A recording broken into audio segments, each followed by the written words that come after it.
Maraming salamat po sa lahat na nandito. Kami po ang Star Image Fam. Kasama po namin ang mga anak-anak at namin si Majo at si Carlo. Hindi po namin sila pinalaki ng ganito. Nasa amin na sila ng 6 years. Simula nung lumalabas sila sa TV, nag-viral sila, hindi po ganito ang pagpapalaki namin. Pero kaya kami nandito sa EDSA ngayon, nilaan talaga namin yung oras namin dito. Kasi si Carlo gusto niyang ihatid yung news sa buhay niya na ang ate niya ay ginahasa ng tatay niya. Yun po ang totoo. Hanggang ngayon nasa ng tatay mo. Nasa kulungan dahil sa droga yan.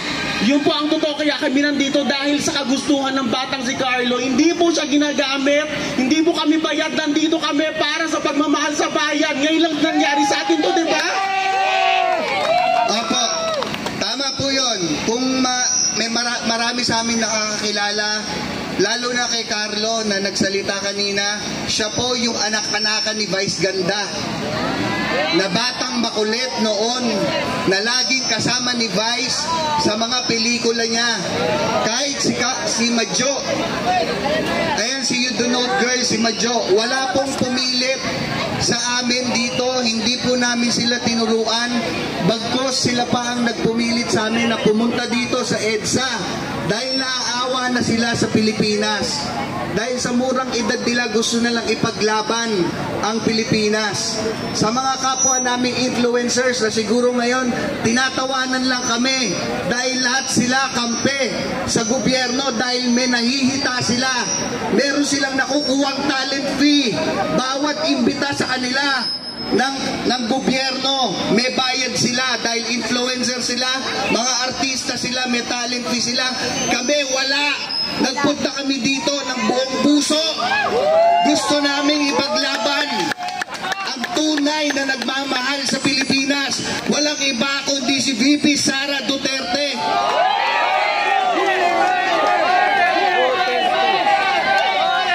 Kitang-kita naman po natin ang panggigipit kay VP Sara. Nakita nyo, inuuna ang confidential funds na busisiin kesa iprioridad ang pangangailangan ng mga Pilipino.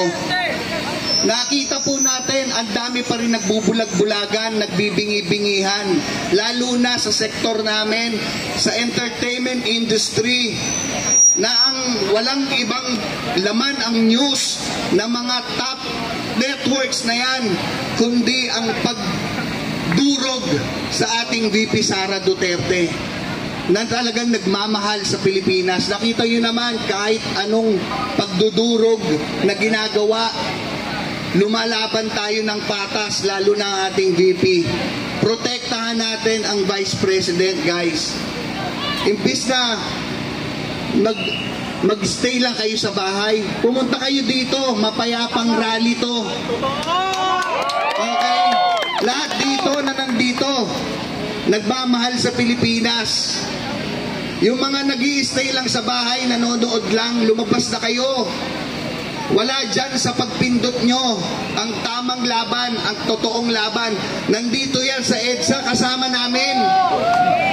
Lumabas na kayo, ano pang hinihintay nyo? Ginagago na tayo. Kinakamkam na ang pera ng bayan. Nagbubulag-bulagan pa rin ba tayo? Okay, lahat dito walang bayad. Sinasabi nila may pinapapirma daw para bayaran. Meron ba? Wala! Walang bayaran dito. Lahat dito nagmamahal ng tunay sa Pilipinas. Dagdag ko lang, alam nyo bang nabash kami ni Maharlika? Pero mahal na mahal namin si Maharlika dahil ang news na lumabas is, ano daw tayo? Troll farm. Dahil influencer kami, meron daw kami mga alagang troll farm. Gusto namin ipabatid na, Madam Maharlika, mahal na mahal ka namin. Hindi totoong kami ay may troll farm. Wala kami dito ngayon kung meron kaming troll farm. Naintindihan namin, nag-message ako personally kay Madam Maharlika, tumingi ako ng sorry at yun ay isang misunderstanding lamang. Nandun kami, gusto namin magbigay ng amount sa kanya para mapakinggan niya kami. Dahil ang gusto namin siwalat yun sa Indian na dumidikit kay yung kay Kumar, dahil may alam kami doon, gusto namin suwalat yun para lang makalapit sa kanya magsabi. Pero hindi kami troll farm, Maharlika. Mahal na mahal ka namin, kasama ng sambayan ng Pilipino, mahal na mahal ka namin. Andito kami dahil kay Carlo, dahil ang kapatid niya, nirape ng tatay niya. kami nandito. Diba? Dahil sa bawal na droga na yan. Kaya kami nandito, wala sa amin nagbayad, wala kaming pakialam. Kung mawala kami ng trabaho, wala sa amin kumuhang mga bookings o mga events ng mga local government na kampe sa pamahalaan na yan. Wala kaming pakialam. Ang pakialam namin, magbago na tayo dito sa pamahalaan. Ibahin na natin ang sistema. Kung dapat bumaba sa pwesto, bumaba. Mahiya kayo sa mga Pilipino. Pera namin yan, hindi nyo pera yan. Tama. Ganon ang ginagawa namin ngayon. Kaya wag kang magtaka na, Marcos. Nauwawak eh. Ayan. Basta, nandito kami para rin supportan si Marco, ay para supportan si Sara. Teka, nagkakaano na ako, Vice President Sara Duterte. Inuuna mo pang pabagsakin si Sara Duterte. Hoy! Hindi ka magtatagumpay. Hindi ka magtatagumpay. Kaming mga Pilipino, kahit mahirap kami, kahit mahirap kami, hindi mo maloloko ang mga Pilipino, lalo't namulat na kami. Lalo na kami. Dahil nakita namin na kung ano-anong ginagawa mo kay Sara Duterte. Marcos, mag-resign ka na. Kung hindi mo kayang panindigan ang pagiging presidente mo. Lalo't hindi mo naman talaga nagawa, kundi kinamkam mo lang ang pera ng kaban ng Pilipinas. Kaya wag kang magtago sa mga militar mo. Huwag ka magtago sa mga milyon mong pera sa Malacanang.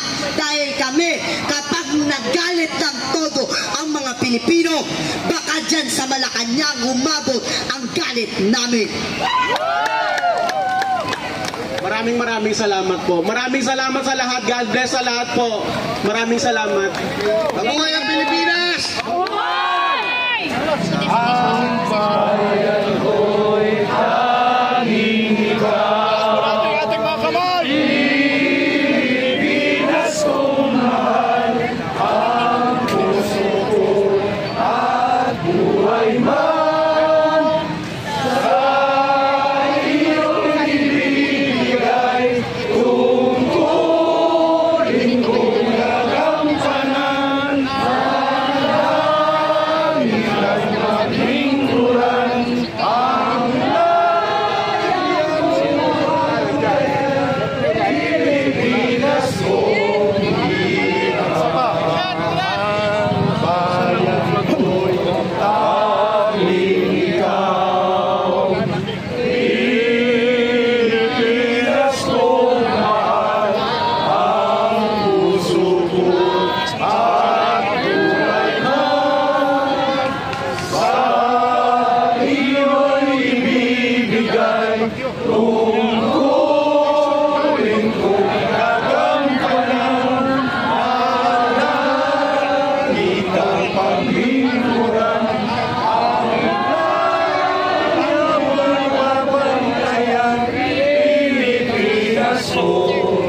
Sabayan yung kapta nito.